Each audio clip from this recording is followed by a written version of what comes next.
నేను పిల్లలు? ఇక్కడికొచ్చాను. నాకు నలుగురు పిల్లలండి. ఎంత వయసెంతమ్మా? ఫస్ట్ బాబుకి 9 సంవత్సరాలండి పెద్ద బాబుకి. ఆ! రెండో బాబుకి 7 సంవత్సరాలండి. మూడో బాబుకి 5 అండి. హ్మ్. మన పుట్టిన బాబుకి 2 సంవత్సరాలు ఉంటాయండి. నువ్వంత చిన్న చిన్న పిల్లల్ని వదిలిపెట్టి పోయినావా అమ్మ అసలు? ఎలా కాదు చెప్పు? మేడం నలుగురు అంటే పిల్లల్ని వదిలిపెట్టి ఎలా పోయినావసలు? అట్లా నలుగురికి మా ఆయన హాస్పిటల్‌లోనే మొత్తం డబ్బులు పెట్టడం, తిండి లేకపోవడం.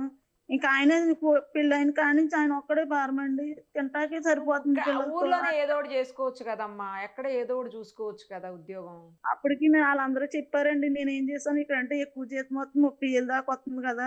ఇంకేంటి ఇక్కడ పిల్లలకు లైఫ్ ఉంటది కదా! అని ఇక్కడికొచ్చాను మేడం. వస్తే డిసెంబర్ 3 నుంచి బ్లీడింగ్ అవుతుంది మేడం. నేను ఆ మేడంకి రూమ్‌లో పెట్టేసి చెప్పాను మేడం. అయ్యో! మేడం ఇలా బ్లీడింగ్ పోతుంది మేడం. గెట్ల గెట్ల కింద పోతుంది మేడం అంటే, నేనేం చేయను? నాకు సంబంధం ఏంటి? నువ్వు వచ్చిన పనికి నువ్వు నాకు చెప్తే నేనేం చేస్తానే అనేది మేడం.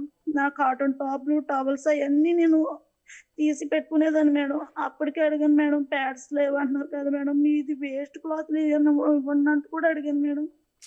అడిగితే నీ మొహం మీద చూసి నేను వద్దని ఛీ! ఎళ్ళవతలకని ఆవిడ ఇష్టం వచ్చినట్టు తిట్టేది మేడం.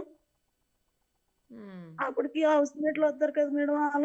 ఆళ్ళనడిగితే ఆళ్ళు ఫ్యాడ్లు ఇవ్వడం, ఏదో చేయించుకొచ్చినోళ్ళు డబ్బులెట్టి ఆళ్ళు ఫ్యాడ్లు కొనుక్కురావడం అలా చేశారు మేడం.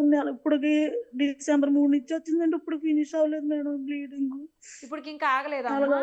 ఇంకా ఆగలేదు మేడం. వారం రోజుల నుంచి నీళ్ళు కింద అలాగా అవుతూనే ఉంది మేడం. అన్నీ క్లారిటీగా చెప్పాను మేడం.